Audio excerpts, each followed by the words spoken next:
Hello friends, আমি beauty চলে এসেছি বিউটিস বেক অ্যান্ড কুক চ্যানেলে আপনাদের সঙ্গে আবারও একটা কেক শেয়ার করতে।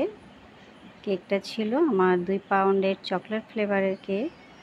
আমি কেক স্পঞ্জটা প্রথমেই 3টে লেয়ারে কেটে চকলেট ক্রিম দিয়ে ক্রাম কোট করে ফ্রিজে রেখে দিয়েছিলাম আধ ঘন্টার মতো। তারপরে আমি এটা ফাইনাল আইসিং করছি।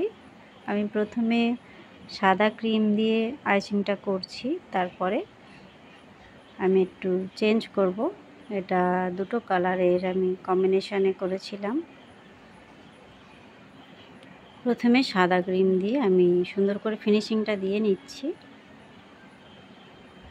একটা স্ক্র্যাপার দিয়ে কাজটা করলে খুব তাড়াতাড়ি হয়ে যায়, সেইভাবে আমি করে নিচ্ছি।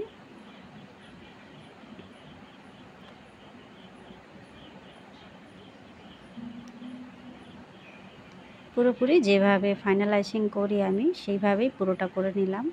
এরপরে আমি এখানে ক্রিমের সঙ্গে একটু ব্লু আর একটু পার্পল দুটো মিক্সড করেছিলাম, যার জন্য আমি এই কালারটা পেয়েছি।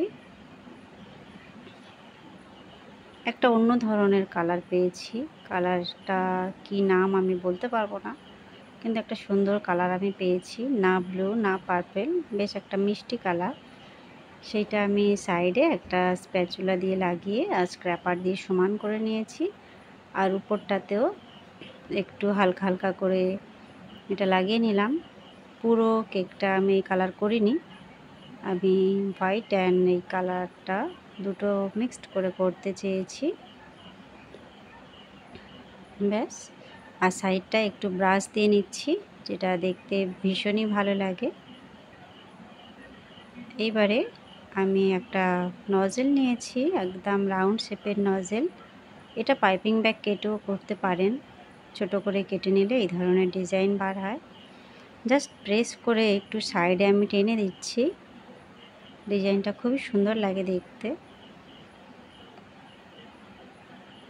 আমি জাস্ট এটা বর্ডারে দেব। আমি এবারে একটা রাইটিং নজেল নিয়েছি আর সাদা ক্রিম দিয়ে এখানে ডাবল লাইন টানছি রাউন্ড রাউন্ড করে।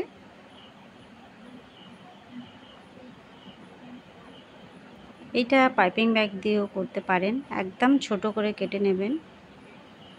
আর ক্রিমটা এখানে একদম স্মুথ হতে হবে, তবেই কিন্তু এত সুন্দরভাবে বার হবে। স্টিপ ক্রিমে কিন্তু এত ভালো বার হবে না।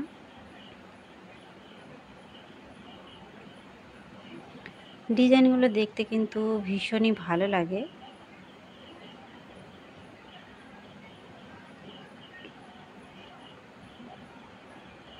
এই ধরনের ডিজাইনগুলো একটু নতুনত্ব লাগে, তবে সব সময় একই রকম ডিজাইন ভালো লাগে না, একটু আলাদা আলাদা করে করলে দেখতে বেশ সুন্দর লাগে। সেই রকমই একটা চেষ্টা আমি করছি। আর এই যে যেখানে জয়েন্ট সেখান থেকে জাস্ট 3টে করে আমি ডট ডট দিয়ে দিচ্ছি, বড় থেকে ছোট করছি।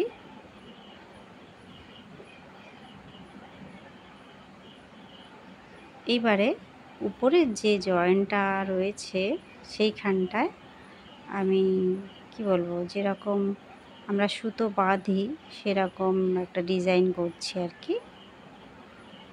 একটু ভালো করে দেখলে বুঝতে পারবেন কি করেছি, যেরকম বাঁধা থাকে সেরকম একটা ডিজাইন আমি করলাম। জাস্ট একটু নতুনত্ব ট্রাই করলাম, দেখতে বেশ ভালোই লাগছিল, কিন্তু এখানে অত ভালো ভিডিওটা হয়নি।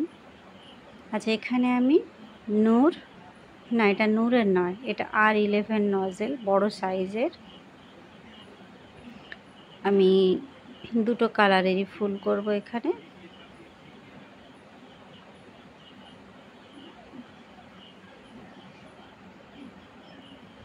দুটো কালার কম্বিনেশান এত সুন্দর হয়েছিল, এটা একবার ট্রাই করে দেখতে পারেন, কালারটা কিন্তু দারুণ সুন্দর।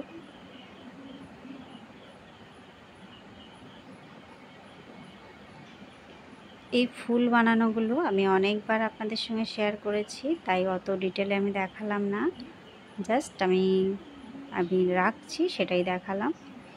এখানে কয়েকটা পাতা আমি করে নিচ্ছি। আমি পাইপিং ব্যাগটা এখানে ভি শেপ করে কেটে নিয়েছি।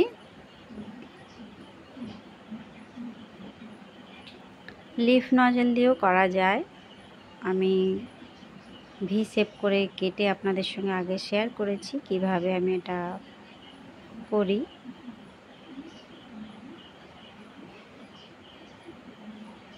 দেখুন কত সুন্দর লাগছে। আচ্ছা, এখানে আমি নামটা জাস্ট লিখে নেব। এটা চকলেট গানাশ দিয়ে করছি, আর গানাশটা আমার কিন্তু একদম স্মুথ অবস্থায় আছে, খুব বেশি স্টিপ নয়, আবার খুব বেশি একদম ঝরবে সেরকম কন্ডিশন হলেও চলবে না। একদম রাইটিং কিভাবে করা যায় সেই রকম মিডিয়াম পজিশানে থাকতে হবে। কয়েকটা সুগার বল দিয়ে দিলাম। এই যে আমার কেকের ফাইনাল লুক বন্ধুরা, কেমন লাগলো? ভালো লাগলে বা একটু হেল্পফুল মনে হলে অবশ্যই একটা লাইক করবেন, চ্যানেলটা সাবস্ক্রাইব করে রাখবেন। দেখা হবে নেক্সট ভিডিওয়। Bye bye.